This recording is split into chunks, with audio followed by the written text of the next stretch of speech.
Hello, folks. This is Sully here. So this is something a little bit different. I felt a little bit bad that I wasn't able to do an AI Survivor game this week. I am on travel for work. You may be able to tell I am in a hotel at the moment where I'm recording this on my laptop.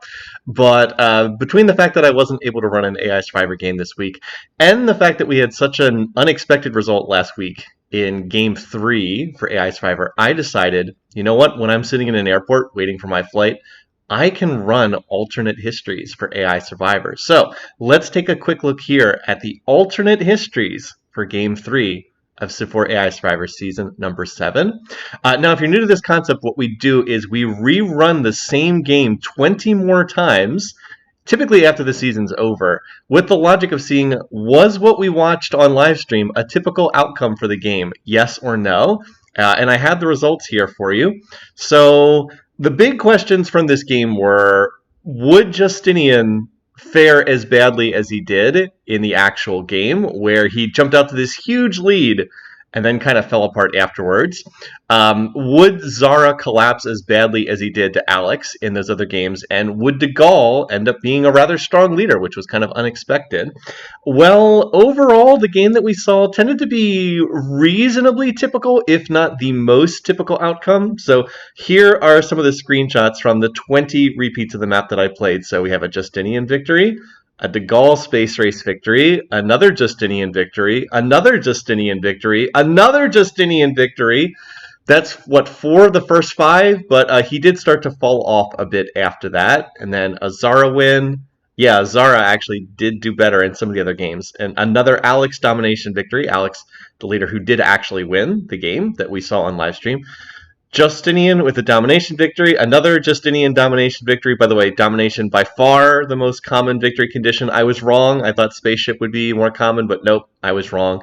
A De Gaulle domination victory, an Alex domination victory, another Alex domination victory, and then more De Gaulle, another De Gaulle, one of Zara's victories, a Justinian space race victory, Alex winning by domination, Zara winning by domination, De Gaulle winning by domination, and then finally, in game number 20, another Justinian victory. So to put that all in a more readable form, we create these spreadsheets here, which will get posted up on the website. I'll post a link to the written version of this in the description for this video. So in terms of summarizing what we saw here, let me go ahead and give you the data here. So this is all of the finish points that the leaders scored. So that's for first and second place finishes, the total kills in this column, and then a total score. We also track the offensive and defensive wars. So this is offensive wars launched. This is defensive wars faced. And so then you get a score total. Some of these leaders much more aggressive than others. Alex, insanely aggressive with 65 offensive wars against 20 defensive wars. Zara, the exact opposite with 15 offensive wars and 45 defensive wars. Yeah, Zara got attacked a lot.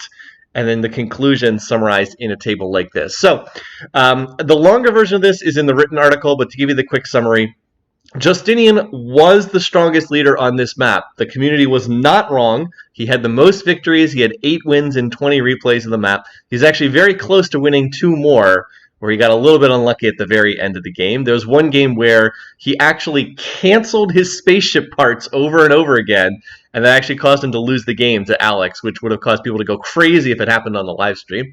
So Justinian was the strongest leader, but not by as much as I think the community expected going into this game. It was reasonably close. The biggest thing that hurt him was he was next to Alex and Ragnar, and they were both completely crazy, and they attacked him a lot in many of these games. He ended up getting 2v1'd in a bunch of these games, and that really dragged him back down to the pack. Alex, he would have like +8, +9 relations with Alex. Alex would still attack him. His religion did not protect him, as it usually does for Justinian. The other big surprise for me was De Gaulle. He was very strong in the alternate histories. 5 first-place finishes, 7 second-place finishes. So he was top 2 more than half the time. He also had the most kills of anyone in the field. And the reason for that is he started next to the 2 weakest leaders on the map. Ragnar, Victoria, they were both hot garbage on this map. I think people identified that they had weak lands, but I don't think people quite locked into just how weak these 2 leaders were. Victoria in particular with the donut hole, 0 points, 0 top 2 finishes, 0 kills, first to die 60% of the time. She did not have a good map. This was not the map for her. But anyway, De Gaulle is strong because he started next to Ragnar and Victoria. And when you're next to the two weakest leaders on the map, I mean, it kind of makes the game easy for you. So he basically did what we saw in the actual game 3. He ran over Victoria in most games, and that gave him a shot to be in the top 2 over and over again. Alex, not as strong as what we saw. That's not to say he never did it in other games, because he did. He had 4 victories, all of them by domination, and 5 runner-up finishes. But it wasn't consistent, and that's because Alex's economy is terrible. I think we saw that in the actual game, but he just builds so many units that if he can't snowball out to a big victory, his terrible economy drags him down. And then Zara, the big disappointment on this map. He did win a couple times, 3 wins, 3 runner-ups, but I have to say it was pretty disappointing given the starting position he had. He had a pretty good starting position, a lot of floodplains tiles.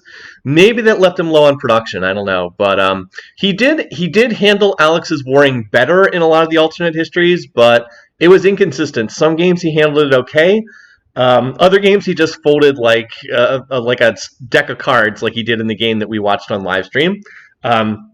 He was also super passive in these games. Just to go back to the warring, 15 offensive wars against 45 defensive wars. He was just very passive. It was like he was cosplaying as Gandhi in this game. He just didn't really like to start wars, and unfortunately, that's kind of the way you succeed in these games, is you go take over weaker neighbors. He never really made any move to go take over Victoria's territory, and Vicky was so weak on this map. That was just a big missed opportunity. So he did win some of the time, but not very consistently.